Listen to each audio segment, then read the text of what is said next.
Notre guide est un médecin militaire ukrainien, qui porte son nom de guerre Katrussia, lunettes de soleil teintées et treillis. Elle lance notre convoi dans le centre de la ville à une vitesse vertigineuse. Clignotant à travers les fenêtres est une ville fantôme depuis 2 mois. Les Russes tentent de pénétrer dans les défenses de la ville et n'y parviennent pas, nous dit-elle entre 2 cigarettes. Elle nous a emmenés voir un bâtiment qui venait d'être bombardé. Notre voiture ne s'était même pas complètement arrêtée lorsqu'un autre obus d'artillerie a frappé à proximité. Nous nous sommes précipités pour nous mettre à l'abri alors que davantage d'artillerie pleuvait et sifflait à proximité pendant environ 20 minutes.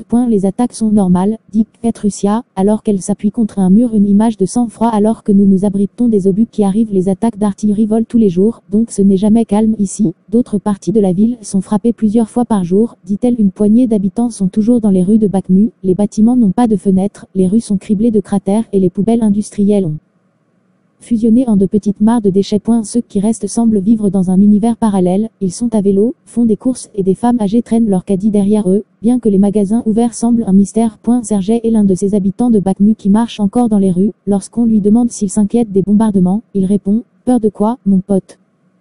Tout va bien ». Il regarde ensuite au loin, presque comme s'il ne croyait pas vraiment ses propres mots. Katrussia dit que les combats intenses ont coûté la vie à de nombreux soldats et civils ici. Je ne peux pas vous donner le nombre, mais c'est beaucoup.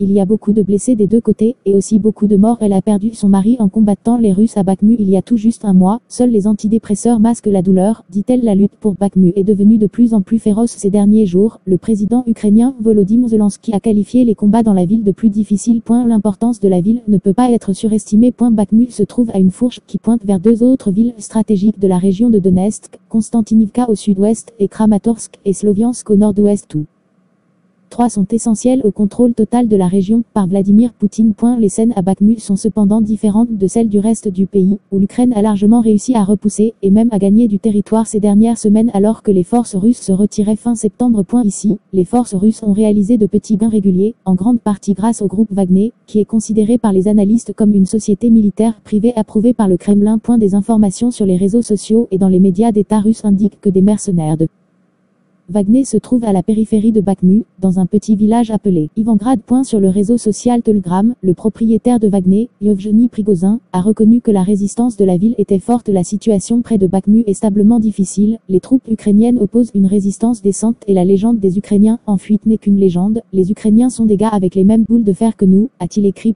Katrussia dit qu'elle s'est heurtée à des combattants de Wagner, et malgré leur notoriété internationale, ils ressemblent plus à un méli-mélo de soldats alloués, dit-elle. Ils sont une canaille, il y a quelques combattants professionnels très bien entraînés, mais la majorité d'entre eux se sont retrouvés accidentellement dans cette guerre à la recherche d'argent ou de la capacité de sortir de prison, a-t-elle déclaré. En septembre, une vidéo a fait surface semblant montrer Prigozhin recrutant des prisonniers dans les prisons russes pour Wagner, offrant une promesse de clémence en échange de 6 mois de service de combat en Ukraine. Malgré son chagrin, l'esprit de Katrussia n'est pas atténué, le seul objectif est la victoire. Le prix pour l'Ukraine sera énorme, reconnaît-elle. Nous perdrons les meilleurs des meilleurs, les plus motivés et entraînés, mais nous allons certainement gagner. Nous n'avons pas d'autre choix, c'est notre terre, nous allons absolument gagner.